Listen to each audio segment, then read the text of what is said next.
finally got the Swan back together, the Imperial. Oh man, this was a long story. This was a Christmas gift from my 12-year-old son via his aunt. Found it at a little shop for really cheap. I couldn't believe it.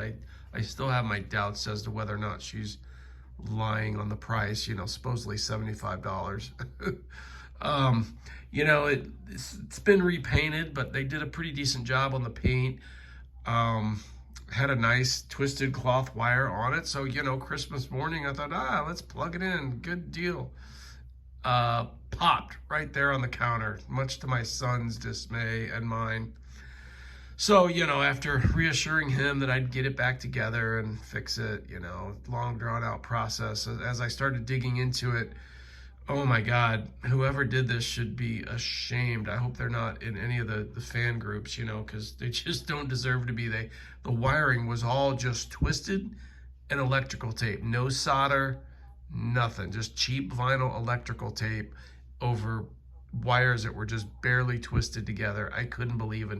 Even at the head wire, new head wire, and it was just barely hanging on in there. I couldn't believe it, man. It was so started taking it apart. Ran into an issue trying to get the stator out. The windings were sort of bent, blocking the rotor, and I just did not feel comfortable, pushing those out of the way to get the rotor out. So had the bright idea to pull the whole thing out, stator and rotor together. Took the worm gear off the end of the rotor shaft, and that was really, really difficult to get out. And it turns out, I'll tell you why later, for some reason. Well, I'll tell you now, the end of that shaft was mushroomed for some reason. And I didn't really realize it, that getting the worm gear off was a bear. I finally got it off and then proceeded to try to gently tap, I sort of cupped the motor housing in my hand and sort of tapped it on the workbench, sort of touching, holding the rotor a little bit. Well, I didn't realize it, but the rotor shaft was getting hung up in the bearing. And I kept tapping and the stator kept coming.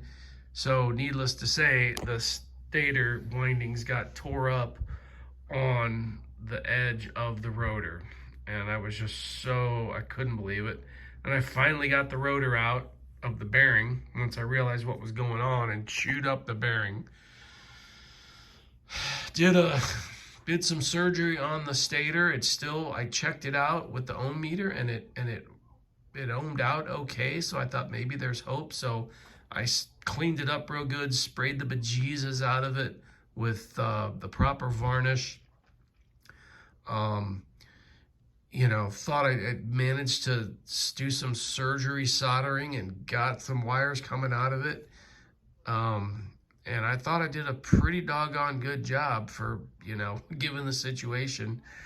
So started to reassemble it, and I don't know what I was thinking. I still to this day think my surgery may have worked, but I went to start it with the stator in the housing, and I don't even know if I threaded the screws in there. I may not have, which is totally boneheaded, but I put the rotor in there, managed to get it in there. I can't remember if I don't know. I don't know how I dealt with the windings being bent. Maybe I did eventually bend them out of the way, but I went to turn it on, just sort of wired it up temporarily. Well, I'm used to doing this with like the single bearing Emersons, where you can like start them on the workbench without the front of the motor on, and you can kind of see the stator find the center of the magnetic field. Kind of do that, I guess, in the process of shimming, like, oh, okay, put another shim in here. So, and not realizing that this is not a single bearing motor, and the rotor needed the front motor cover bearing to support the front end of the rotor shaft. So it basically just, I don't know if it was grounding out or if it was just laying on the stator and just, long story short, it popped and smoked and whatever. So I ended up sending the stator off to get rewound. Guy did a great job, got it back way sooner than I thought. I mean, he was talking like end of February maybe, and I got it back, probably end of January or mid-January. It was great. In the meantime, I had decided to go ahead and get the cage re-chromed because the cage looked like somebody, I don't know, kind of looked in areas like someone sanded it down to bare metal and varnished it. But then there were other areas that it kind of looked like it had the original chrome after I removed that varnish and then tried to polish it. It looked okay, but man, given if the paint was original on this, I'd have probably just tried to polish up the original chrome, or then again, if it was bare metal, I couldn't tell. But since this had been repainted, and they, like I said, they did a pretty decent job on the paint. Not amazing, but I figured, what the hell, new chrome. So took it over to St. Louis Plating in St. Louis, and the guy got it done in like 3 or 4 days by the end of the week before I left town. It was so awesome. Super quick turnaround, which, isn't normal, but they were just in a position to be able to do it. Even though one of their boilers or something was down. Yeah, so anyway, I brought it here to my hotel with me. This last time I went home, I brought a big bin of tools and stuff, and then brought the Swan nice and packed away in that box. And I still haven't put the cone on. It's wrapped in that foam on the back. I think I'm just gonna wait till I transport it home before I put that back on, lest I damage it. But there you can see the beautiful new stator. See, these apparently have 20 gauge or 22 gauge head wires. I always thought they looked really thin, and a guy that does a lot of motor making or wire makes wire for these things said that. So, but I'm happy with the normal 18 gauge. Yeah, so just got done wiring up the switch and the cord. I went with this flat cord, cloth covered. I figured that's kind of a good in between, because the original cord on these was actual rubber, kind of like lamp cord, but it doesn't have that deep of a groove in it like modern lamp cord does.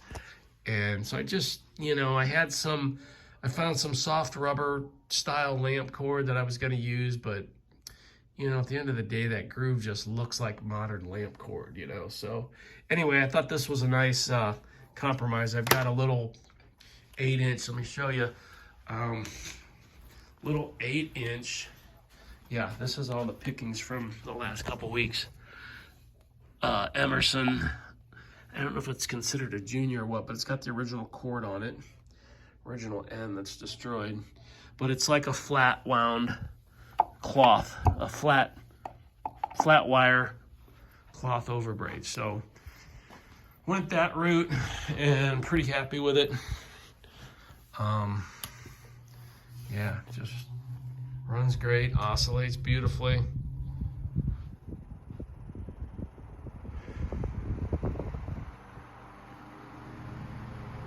Pretty decent spin down, 30 seconds or so, maybe. Nothing crazy good, but that's pretty good.